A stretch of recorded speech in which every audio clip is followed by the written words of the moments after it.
Hello, I'm Gloria Macarenko. Well, the blossoms are starting, a new Lunar New Year is coming. There is much hope for a better spring. This is our Vancouver.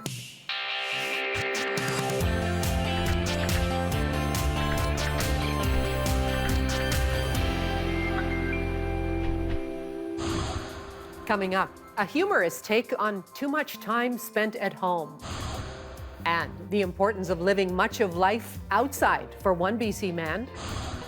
But first, there's baking, and then there's baking art, a labor of love for Lunar New Year.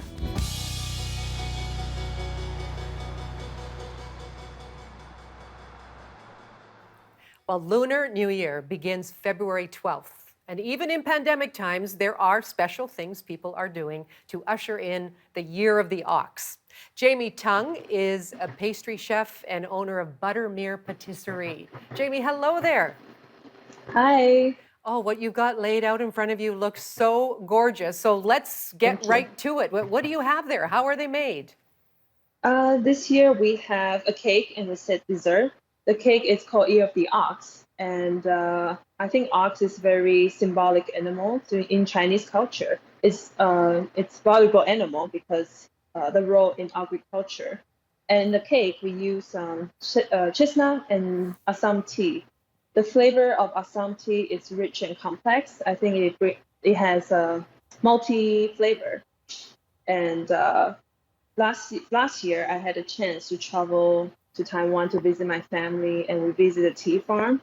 So I fell in love with Assam tea. And then chestnut, it's when I was little, my parents always bought a bag of chestnut roasted in sugar during fall and winter time.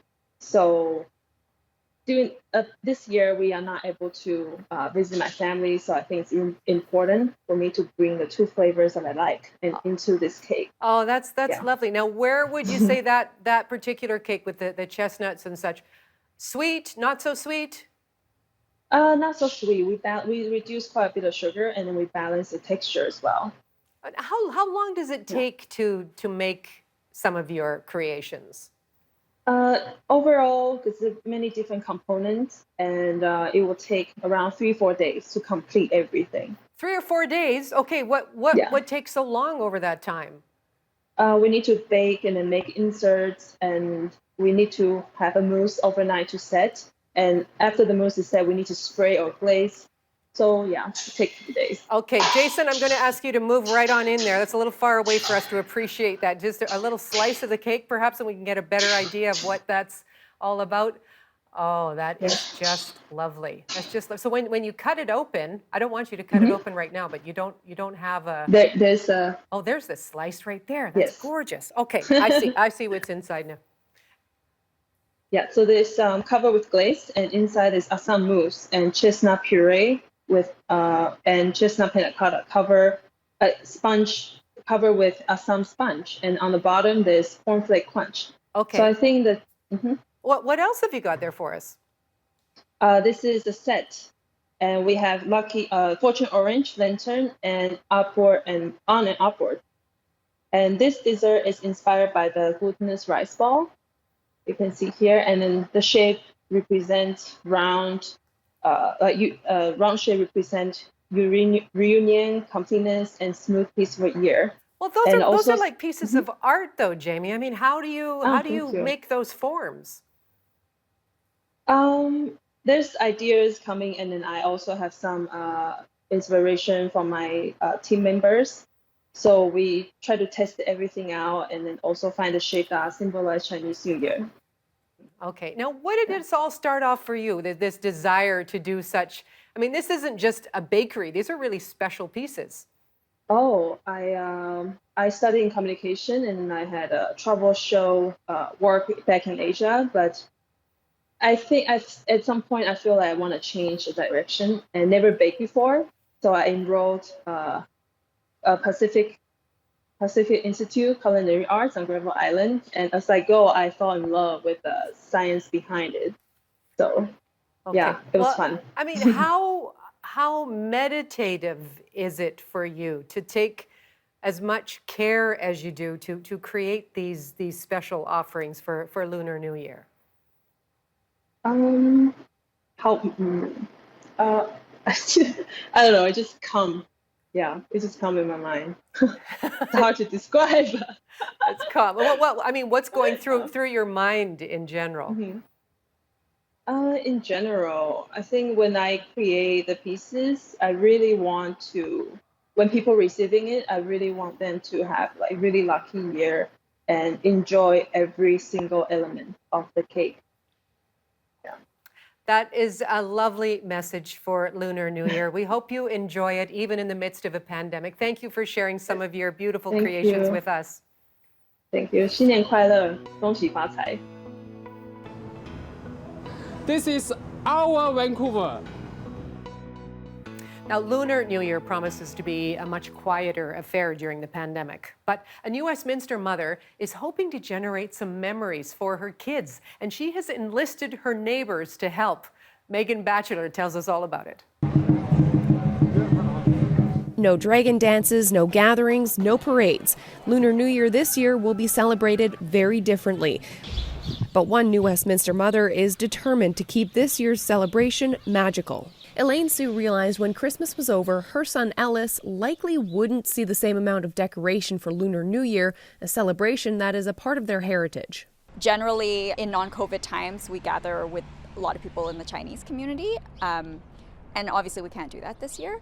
But I think even in an ordinary year, this is a really great way to have that spread and for at least for my kids to realize, hey, the thing I'm excited about, that my family is excited about, is totally commonplace, and it's just as much a part of the fabric of our community as Christmas and as Halloween. And there's nothing other about it. Look. That was the inspiration behind asking 150 of her closest neighbors to consider using decorations supplied by her to adorn their houses. The response was overwhelming. Yeah, we just wanted to be supportive, and why not sort of share in some of that festivity for people that are celebrating. My dad's actually half Chinese, so I'm technically a quarter, and so we did celebrate it a little bit when we were younger, but we kind of haven't in the past 2 years, so it was kind of a way to re-spark the tradition. Nearly 70 homes in this new Westminster neighborhood now feature splashes of red, wishes of good fortune, and lanterns. Sue and her family love taking in the celebratory sights, and they're not alone. I've had a lot of comments from them, a lot of texts, a lot of phone calls, a lot of people stopping us on the street and just saying, you know, Lunar New Year is not something our family celebrates, but thank you for bringing the community together, which is kind of an unintended, I didn't really see this coming. With 2 weeks to go until marking the Year of the Ox, Sue encourages more people to celebrate the holiday, even if they don't normally. It might help a neighbor feel more included during these isolating times. Megan Batchelor, CBC News, New Westminster. All right, it's time for one of our favorite features. This is when we get to showcase a number of the photographs that have been sent in by you, our audience. We'll begin with this one from Mario Perez, who was walking near UBC recently and took in a fantastic sunset. Thank you so much for sending that one in. And Feroz Pasha was taking in the day at the White Rock Pier when this feathered friend posed for a photograph. Just lovely, thank you. And finally, Alison Clancy was walking the seawall at English Bay and noticed the burst of color in the blooming daffodils. What a great image. It says so much about our short, wet winters. Thank you so much for that. And do send us more. It's easy. Just email them to bcphotos@cbc.ca. That's bcphotos@cbc.ca. Now, as the pandemic continues, more Canadians are seeking outside adventures to get out of the house. And that connection between nature and improved mental health is strong. Stuart Gillis is a BC filmmaker who introduces us to a friend who needs to be out as often as possible. I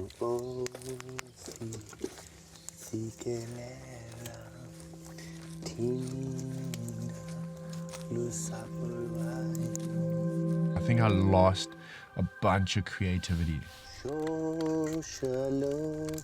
I remember going through a stage of like just seeing the world in like the most beautiful colors. And I remember struggling and having complete blockage for a long time. And I don't know if that was pharmaceuticals that created that, but I remember having to overcome those again.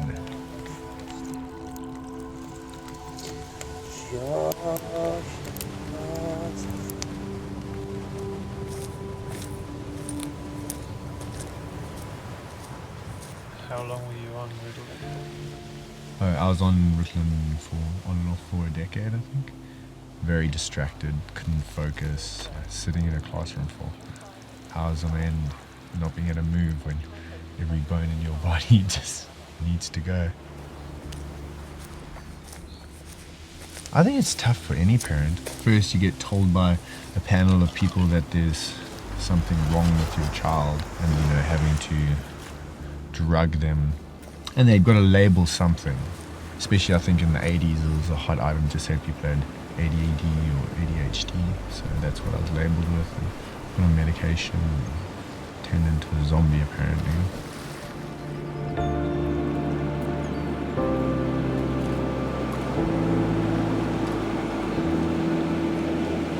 There's an understanding in nature and just getting outside and living outside and being a part of everything out there, like that makes more sense. When I first did trips by myself and went outside by myself, there's this fear that comes inside of you, and it's like you want to get back as soon as you can.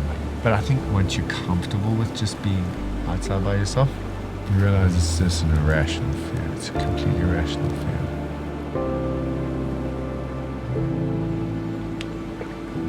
Further away you get from everything and just seeing things that maybe not everybody gets to see, there's just something very, very appealing. I don't know how being physical, getting amongst nature, I don't know how it can't help you. I just, why is that not the number one prescribed, cure for everything? I don't understand how it isn't. It's like, if we could just get everybody moving outside, it would just solve so many problems for so many people, I think. I mean, when you come back, you also have a deeper appreciation. I love people, but it's just, you come back with, there's not that bee's hive, you know what I mean? There's way more clarity, you can understand, you can listen better, I find. I don't know why. Why do I feel the need to be? I think about it a lot, why am I not living in the city? Why am I not wanting to be with everybody else?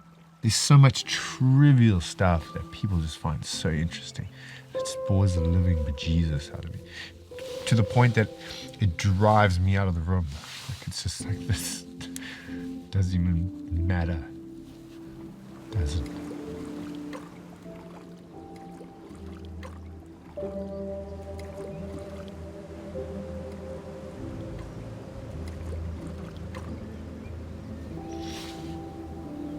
That's how I feel. You know what I mean? I can't miss. No, I'm getting so emotional. It's true though. Get outside.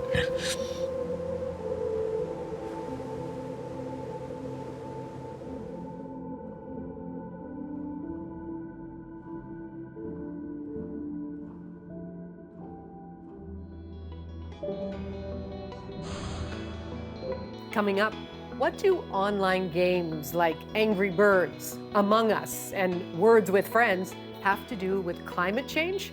Well, Johanna Wagstaff will show us right after the break.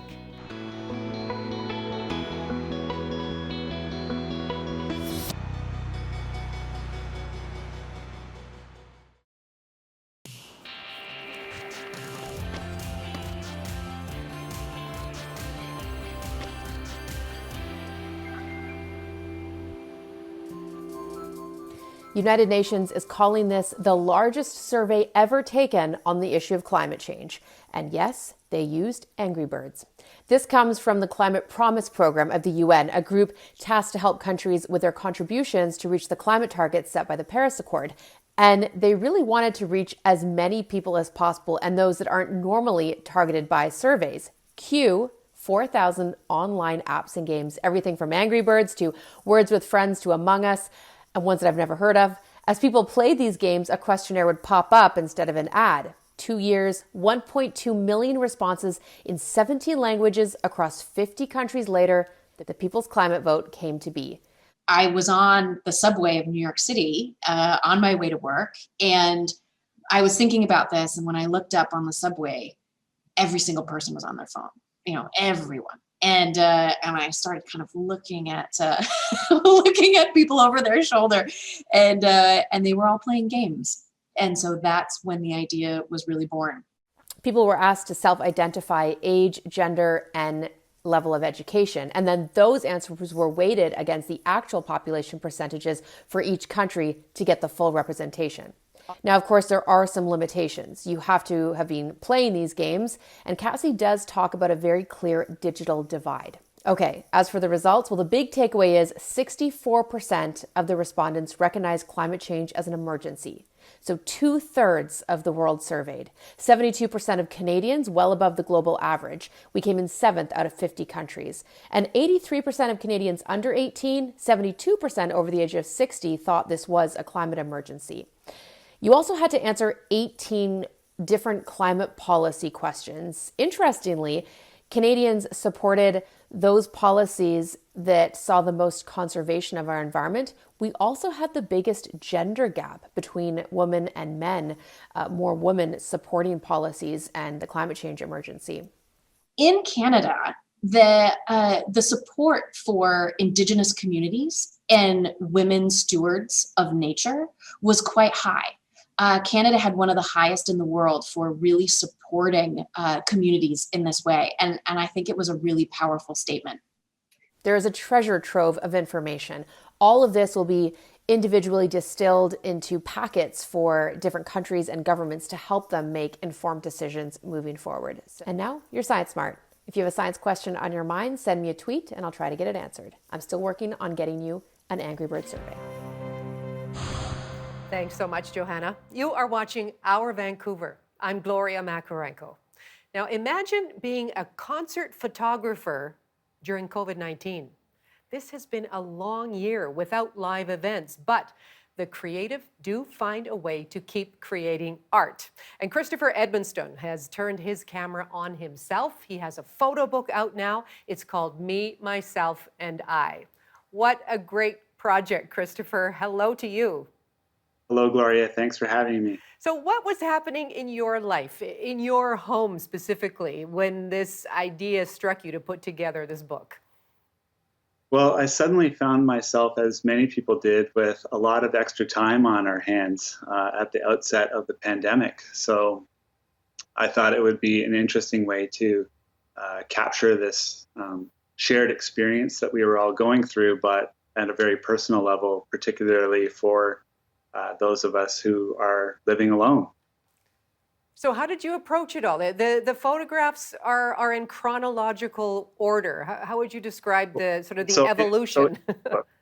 So in the book, the image that serves as the cover to the book was the first one that I did. And it was just a way to, like Me, Myself, and I as a play on words to have the three versions of myself in each of these scenes. So many of us were on the couch watching the news endlessly, snacking, having some drinks. From the very first picture, there was such a good response to that it just kind of took off from there. A lot of people could see a lot of themselves in what was being depicted in the book. You know, the endless trips to the fridge to see what's there and hasn't changed. Checking those cupboards for maybe an extra box of cookies that got placed somewhere that you might have overlooked. The cleaning, the scrolling on your phone in bed at night. All of these things that many of us were going through at the time. Okay, and what was it like for you as a photographer to be the subject, be on the other side of the lens? The whole thing is actually, I have very few pictures of myself because as the photographer, I'm always taking them. So it's definitely an adjustment. When I look at the book, I know that that's me, and I know that I made these pictures, but in some ways it doesn't seem like it's real. And what about the actual work that went into it? The compositions, what you decided to add and how you decided to shoot. Can you take us into that world a little bit? Sure. Well, essentially the pictures are layered for the most part. So I would, if there was 3 of me in a image, then it would be 3 separate pictures that would be layered so that it would reveal, the background would stay static, and it would just reveal the 3 different images of myself. Sometimes it would take me a few days to come up with the idea and then construct the image. And if I didn't like it, I would start over, and I had nothing but time. So from that standpoint, it was a creative advantage. Well, a lot of people have nothing but time. I mean, what has this project meant to you as you battle being, not busy enough? Well, it has certainly been a great experience to produce a book. It started out as actually a Christmas present for my parents, because my mom always complains that she never has any printed pictures of me. So when I started to make the book, it was kind of in the late summer, early fall, and there's a lot of things to come up with self-publishing a book, and I used the Kickstarter platform to kind of raise money to actually get the book printed. Yeah, well, and it's interesting. Besides your mom, obviously, other people are relating as well. You have already met your Kickstarter goal. So how surprised are you so many people have connected with this project? Well, I think it's amazing. I am really touched that I've heard from so many people that have all gone through this, like I said, the shared experience. And with a twist, I like to think that I injected some humor into this project as well. I think that that's what really connects with a lot of people, because to paraphrase what Aaron Chapman, who is a local Vancouver writer and historian who wrote the foreword to this book, says that in a year in which so much has been taken from us by the coronavirus, that by sharing these pictures as I did on social media at the time, that perhaps it put a smile on people's faces, and I'd like to agree with him. Well, I agree as well. And what are your plans for the rest of the pandemic? I'm just trying to get through this part of it. This is like the halfway point, actually. So, yeah, it's. I actually don't know what's going to happen. None of us do, Christopher, but thank you again for bringing a smile and for sharing your creativity with us. Thank you.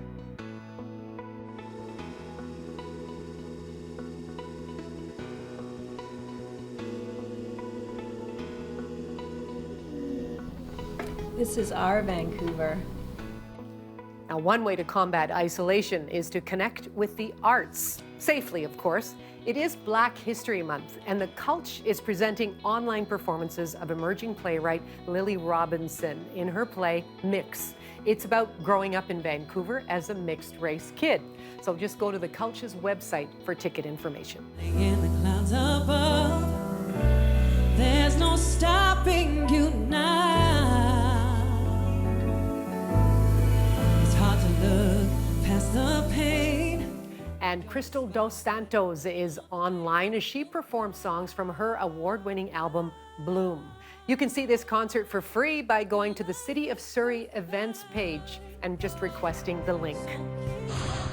Hey, this is Grant Lawrence from CBC Music, and if you are missing freewheeling travel, boy, do I have the band for you. The Matinee are a group of fun-loving guys. They're from Coquitlam, British Columbia, and they have been friends since high school. They've been in this band for over a decade, and that tight bond comes through their fiery sing-along roots rock and roll.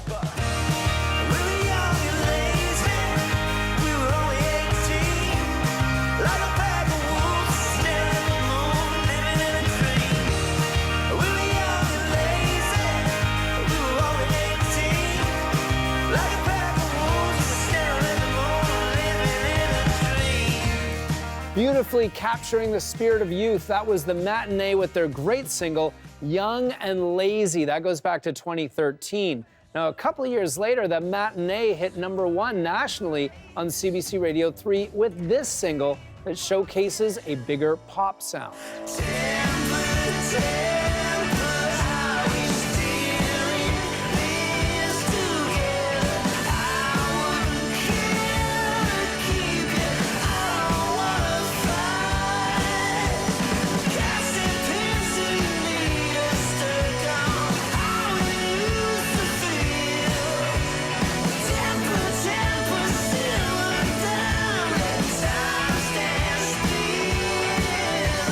That is the matinee with their #1 song, Temper, Temper.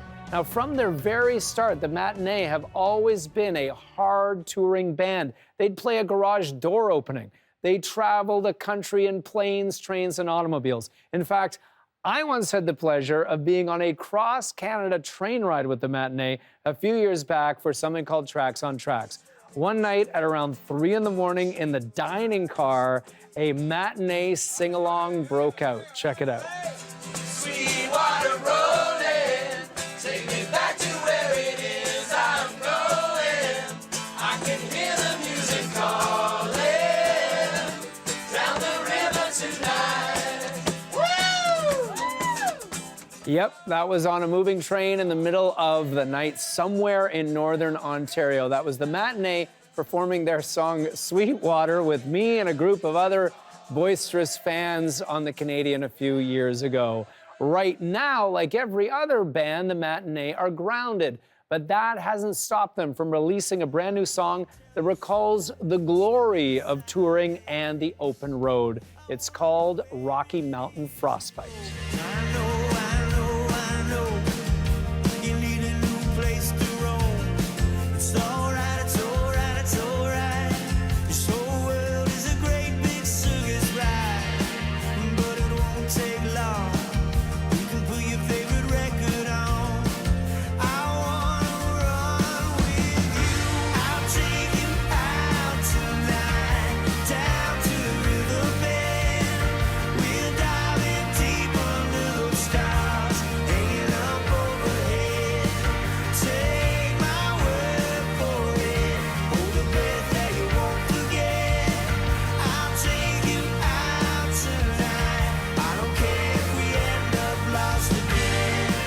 That's the way it used to be. That's the matinee from Vancouver with their new single, Rocky Mountain Frostbite. It is from a great new EP called Pretty Rustic Melodies, and that is the song that you need to add to your virtual road trip playlist until we can hit the highways and rock out along the way to great live bands like the matinee. I'm Grant Lawrence. Stay safe, and I'll check in with you again next week. Coming up, the push for decriminalization of drugs and how that could be a life changer for people suffering addiction in Vancouver.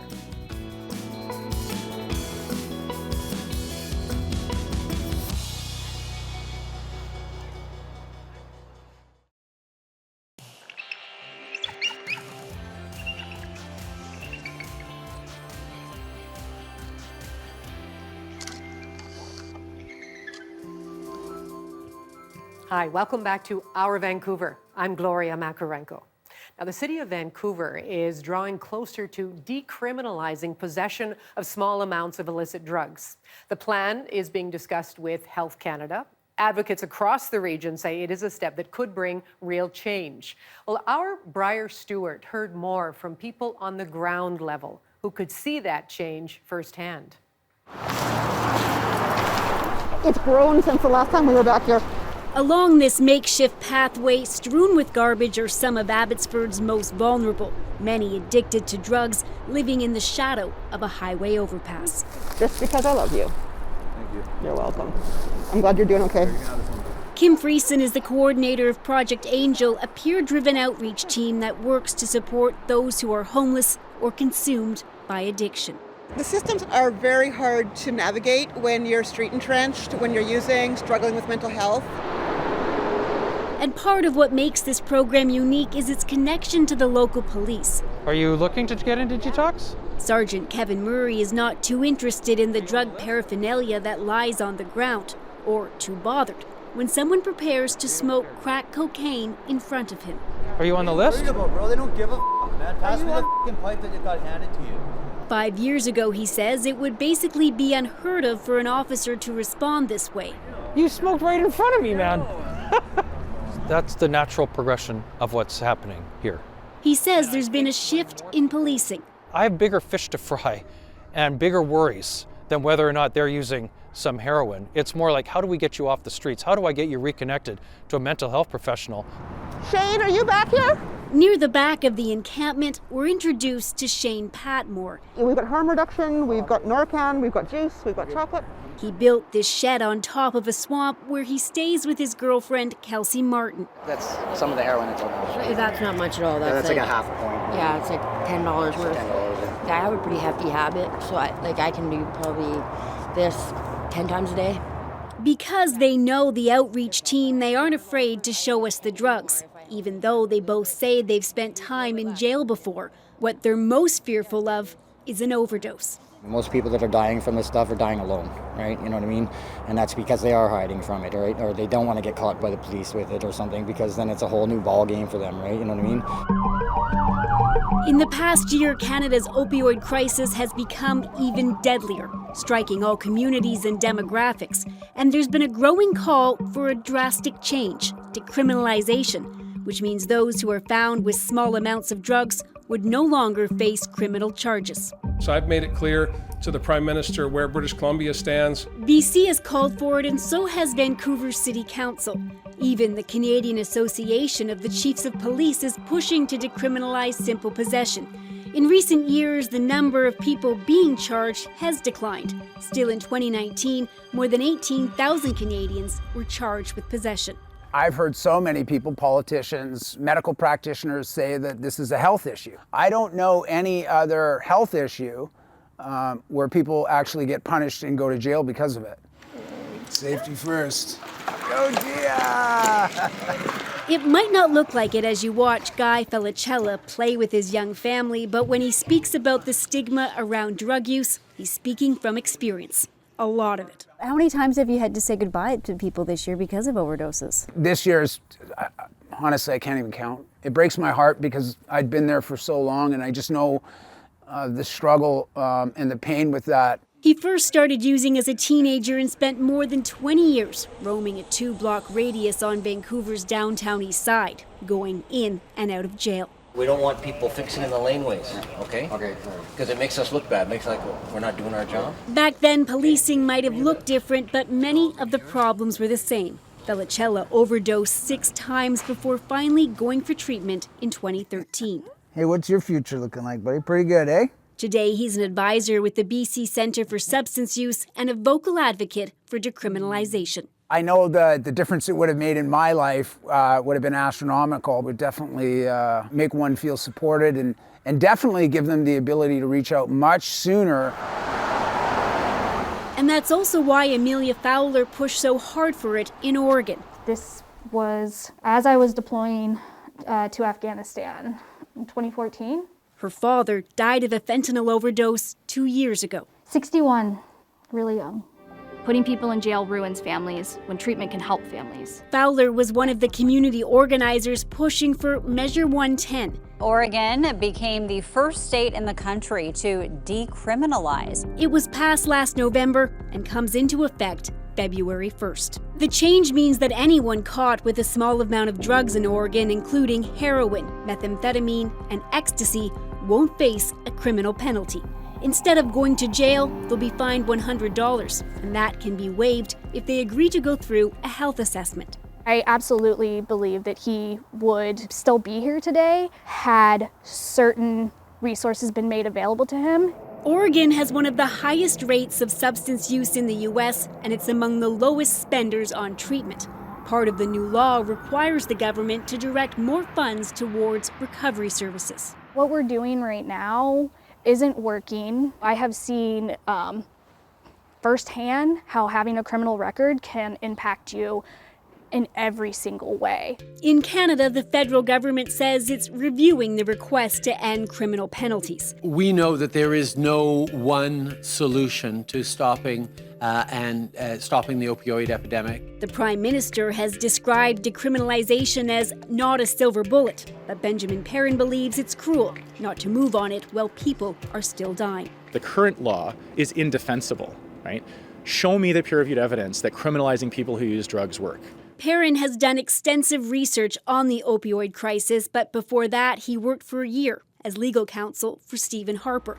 He says it became clear to him arresting people for addiction is senseless. The buck stops with the Prime Minister. The reason that he's afraid of decriminalizing drugs, which we know is the right thing to do and the evidence points towards, is because the federal Conservatives have in the past demonized people who use drugs. I'm just here to say that's wrong. Like, that cannot continue. But even without action from the federal government, change is already happening. The Public Prosecution Service told federal lawyers to avoid prosecuting simple drug possession unless there are major safety concerns. So we just want to check in and see how you guys are doing, if you needed anything.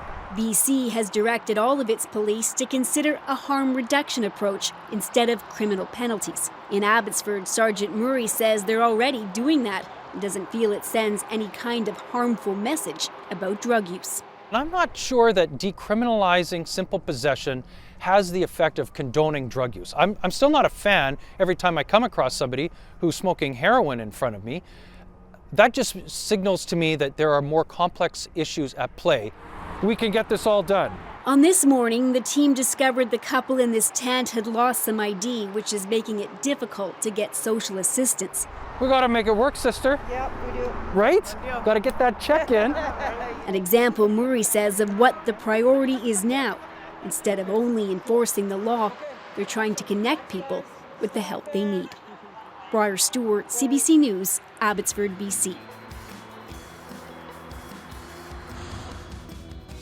Coming up, saying no to pandemic rule breakers. Local caterers are turning down requests for large food orders.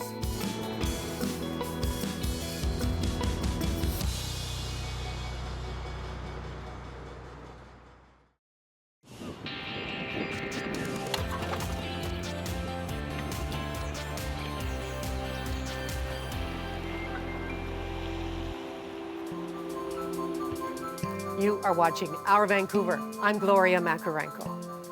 Well, the pandemic health orders are clear. No big gatherings. But that has not stopped people from trying to book local caterers for birthday parties and other events. And as John Hernandez reports, the owners of those companies are frustrated that people continue to flout the rules. Alannah Peddie isn't shy to admit her catering business has taken a hit during the pandemic. It's definitely taken like a massive toll, as it has for anyone in the hospitality and event industry. She's the co-owner of Frolic and Forage Catering and Cakery in East Vancouver, specializing in weddings and other big events. With restrictions on large gatherings, she's had to pivot. But right now, just smaller birthday cakes. Definitely, we have like a Valentine's menu that's coming out with kind of like dinner boxes that people can get for like preparing at home. But even during tough times, she's actually had to turn down business. The size of some orders raising red flags. Like if somebody's like asking for like a 2-tier cake to serve 25 people, you're kind of like, okay, like I really like, you know, remind them again, like public health officers. Week after week, she gets requests for large birthday parties, gender reveals, even the Super Bowl. And she's not the only one getting calls.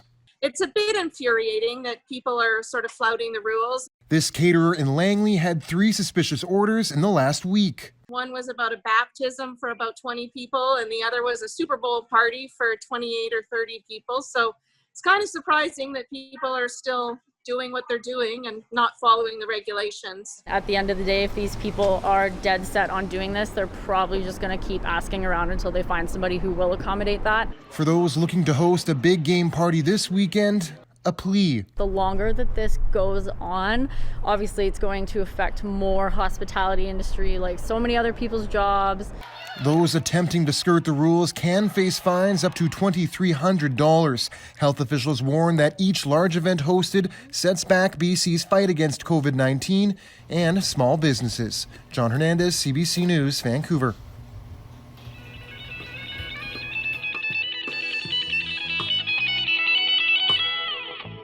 I'm Digger Dan, and this is Our Vancouver.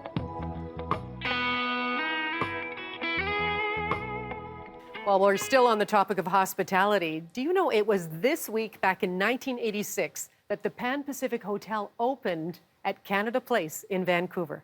Here's this story from our CBC archives.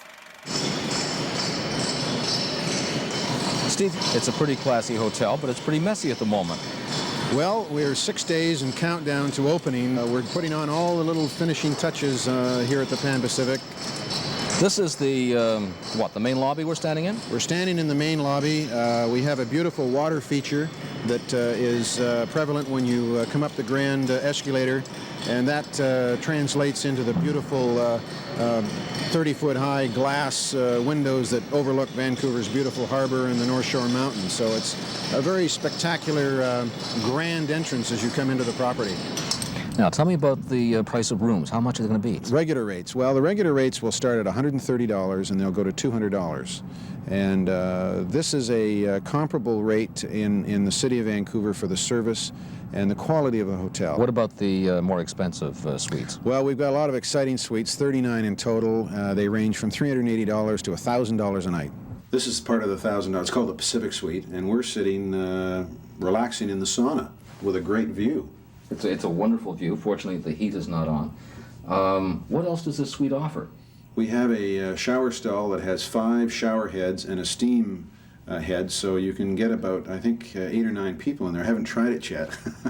And a beautiful jacuzzi tub, which you can sit back and watch the seagulls go by and watch Stanley Park and the runners going around Brockton Oval, etc. Now, the only thing I'm wondering about is we're sitting here, we can see out. Can people see in? No, it's a one-way type of situation, so you can feel very comfortable relaxing in the sauna or in the jacuzzi. If you take all of the beads put together and all the chandeliers in the meeting rooms, it comes to $3.8 million. And the strands are 197,783. And if you stretch it from end to end, it will go from here to Squamish. What kind of food are you serving in this restaurant? It is on a basic, traditional cooking, but prepare like a nouvelle cuisine. You're cooking today. Why are you cooking before the opening? For training. We cook just for the staff. Well, I've just had a spinach salad as an appetizer, and it was quite good. How was the service? It's good so far. What do you do here? I'm a server in this very room, the Cafe Pacifica. How come you're not serving? I serve breakfast. We're being treated to lunch right now. Any reservations yet? We've been so busy with reservations in the last 5 days, we can't keep our reservation lines open. We made approximately 1,500 reservations in the last 5 days. And we've already almost sold out for our first night. So it's very exciting, and we've got such a high spirit and a high attitude that we're just welcoming, or waiting to welcome the world.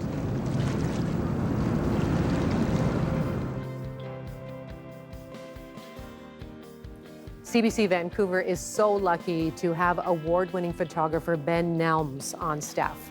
Here are a few images of the week we had, captured in only the way Ben can.